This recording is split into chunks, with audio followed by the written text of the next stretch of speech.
کہ جو اصل معلم ہے وہ رسول ہے، اور وہ ایسی پرسنالٹی کہ جو درگزشت جس کے اندر پائی جاتی ہے. یعنی آپ کے سامنے طائف میں تبلیغ کرنے گئے، لوگوں نے لہو لہان کر دیا، پتھر مار کر زخمی کر دیا.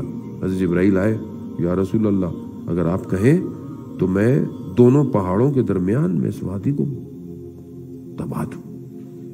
کہا نہیں، شاید کوئی ایک ہدایت پائے. ایک، یعنی ہم سمجھ نہیں سکتے پروفٹ کی ذات کو. ہمارا بس چلے تو ہم کسی کو جنت میں نہ جانے دیں. ہم تو ذرا سا کسی کو مال دیکھتے ہیں، یہ تو نہیں جائے گا، یہ تو یوں ہے، یہ تو یوں ہے. وہاں پروفٹ کیا کہہ رہے ہیں؟ شاید کوئی ایک. اور یہی ہوا، باغ باہر بیٹھے ہوئے تھے، باغ کا جو مالک تھا اس کا غلام یہودی تھا. کہا کہ باہر نکلنا تو اس شخص کو سلام نہیں کرنا. وہ گزر رہا تھا، رسول خدا نے سلام کیا. غلام تھا، غلام کو کوئی سلام نہیں کرتا تھا. جب اس نے دیکھا کہ ایک شخص مجھے سلام کر رہا ہے تو اس نے جواب دیا. رسول خدا نے پوچھا کہاں سے ہو؟ تو اس نے بتایا فلانی جگہ. تو رسول خدا نے بولا ہاں ہمارے بھائی یعنی فلانے نبی اسی جگہ کے تھے. جب اس نے سنا بیٹھ گیا، تھوڑی دیر رسول کی خدمت میں بیٹھا، مسلمان ہو گیا.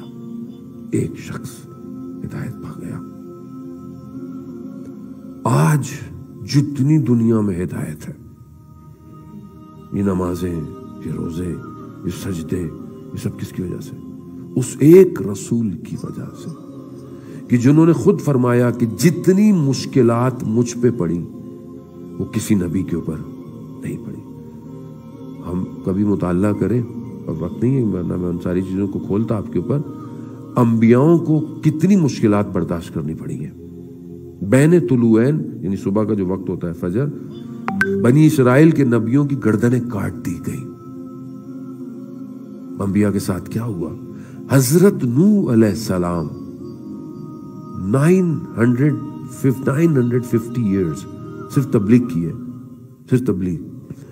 روایت ہے کہ 950 سال میں صرف 8 لوگ ایمان لائے.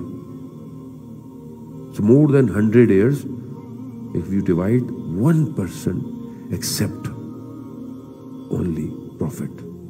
اتنا مارتے تھے حضرت نوح کو، اور ان کو جا کر بیابان میں پھینک آتے تھے، لہو لہان ہو جاتے تھے. اٹھتے تھے پھر بھی تبلیغ کرتے تھے. کتنی مشکل. حضرت موسیٰ کو کتنی مشکلات برداشت کرنی پڑ گئی، شہر چھوڑنا پڑ گیا، بنی اسرائیل کی اذیتیں. حضرت یوسف کو ان کے بھائیوں نے کنویں میں پھینک دیا. حضرت عیسیٰ کے اوپر کتنے الزام لگے. پروفٹ پھر بھی کہہ رہے ہیں کہ جتنی مصیبتیں مجھ پر پڑیں کسی نبی کے اوپر، اس کا مطلب ہے کہ سب سے زیادہ مشکلات پروفٹ نے برداشت کی.